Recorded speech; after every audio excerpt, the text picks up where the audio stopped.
Charlie Munger, famous billionaire investor and vice chairman of Berkshire Hathaway, believes that the first $100,000 is the hardest to amass. It's not just him, though. Many people who have grown their wealth believe this to be true, and the same thing is often said about achieving the first million. Once you reach $100,000, the next one tends to come much more quickly. Before you know it, you have $200,000, $300,000, and $400,000. Then, once you hit the $1 million mark, the second one is right around the corner, and it seems to take a fraction of the time as the first.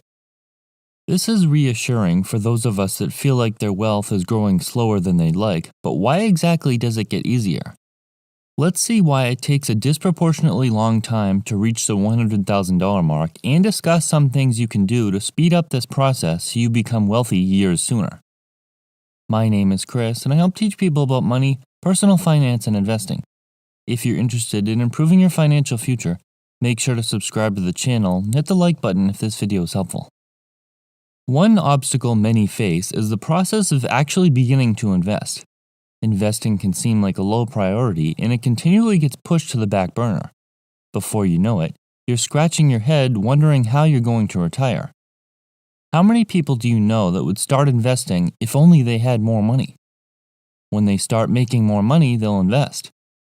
Saying you'll invest when you have more money is like saying you'll put wood on a fire just as soon as it starts producing heat.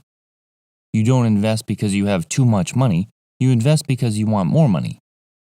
Risk is also a common excuse. Most of us know a coworker or friend that has reasoned that investing is too risky, so they avoid it entirely. As is the case with many things in life, taking the first step is the hardest. When the finish line seems so far away, it's easy to push something off to sometime in the future. Achieving the first $100,000 requires you to do the heavy lifting, meaning the majority of your money needs to be personally contributed by you. Once your portfolio reaches a sizable amount, compound interest begins to work wonders. Even though the returns as a percentage don't necessarily increase, the returns in dollar amounts become much larger. For example, if a $5,000 investment earns a 10% return in 1 year, that's only $500, and it's hardly noticeable. $500 could easily be made just working a few extra hours once in a while, and when thought of in this way, can seem insignificant. When a $100,000 investment earns a 10% return, that's $10,000, and that's a great start to replacing your salary. Once it reaches $1 million, a 10% annual return is $100,000.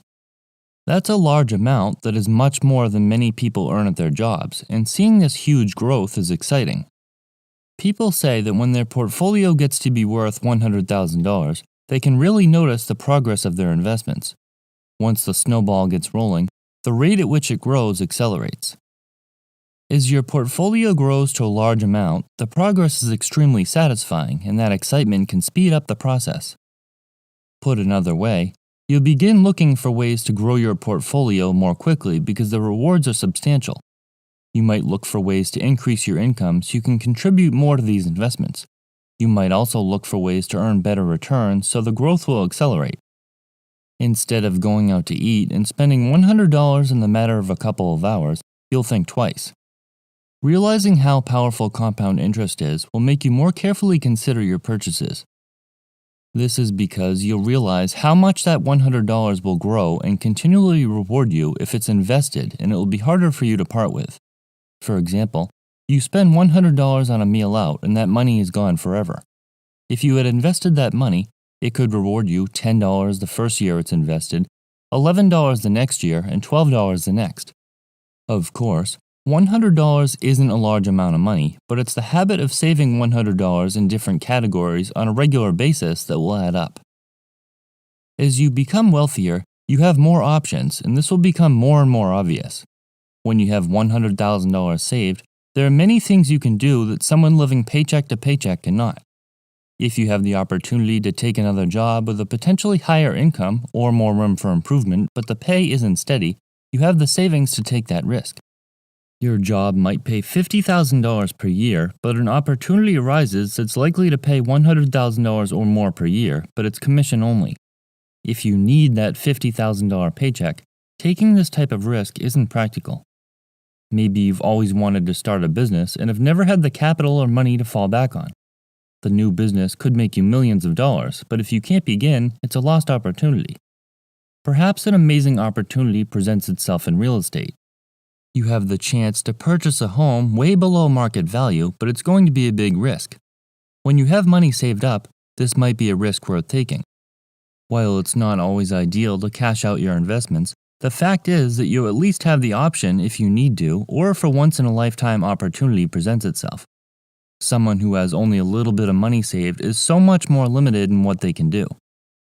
Adding to the idea of being able to take advantage of more opportunities, when you have more money, you can take on more risk with your investments.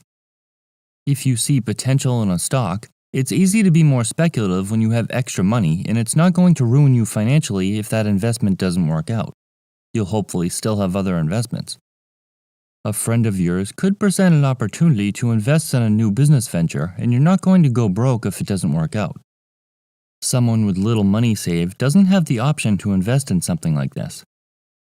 If you're still working on the $100,000 milestone, there are some ways to speed up the process. Since the majority of these funds are going to be money you personally contributed, you need to focus on increasing the amount you're saving. This will be the best way that you can accelerate the process. In order to save more money on a regular basis, you need to increase your income.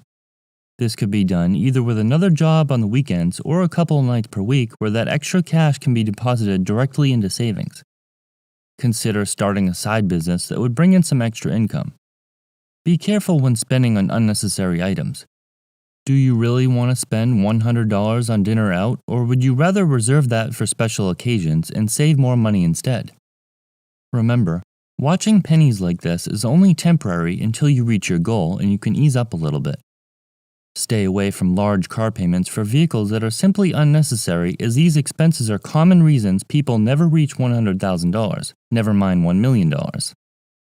Once you become familiar with the process of saving and investing, it will be easier to just continue doing what you're doing. By the time you obtain a substantial amount of money, you'll be used to finding ways to earn extra money and put that into savings. You'll also be used to being more deliberate with your purchases and really think whether or not they're necessary or if it would be more rewarding to put it into savings. Furthermore, you'll be comfortable with taking risk in the process of investing through different market cycles, and you might even learn how to take full advantage of them.